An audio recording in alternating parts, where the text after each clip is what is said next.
The Battle of Kapyong was one of Canada's most significant actions during the Korean War.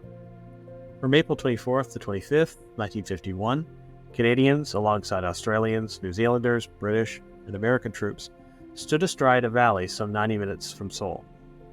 The village of Kapyong was not much to speak of. Like much of South Korea, it was agricultural land between the river and the mountains. However, it was an important area of the defensive line opposing a massive Chinese offensive.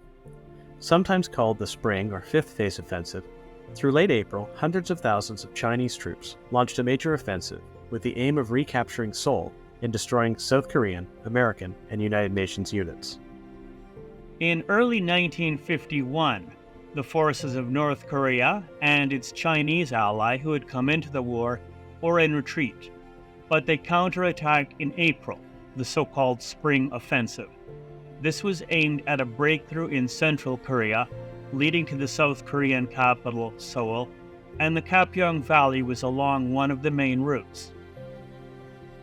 A Canadian battalion at Kapyong was surrounded and cut off from supplies and reinforcements, but the Canadians beat back the Chinese assaults. After the Chinese retreated and began to regroup, the Canadian position was relieved. Canadian resistance at Kapyong prevented a widespread Allied rout and possibly the capture of Seoul by the enemy. So it was the most decisive battle of the Korean War in which Canadians participated. The Chinese offensive lost steam shortly after the battle, as the effort was too difficult to maintain for long, a lesson the United Nations learned earlier that year during previous offensives.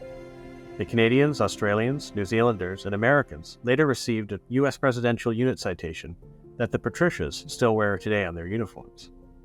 The battle did not save South Korea on its own, but it may well have spared Seoul additional tragedy and preserved the United Nations positions leading up to ceasefire negotiations.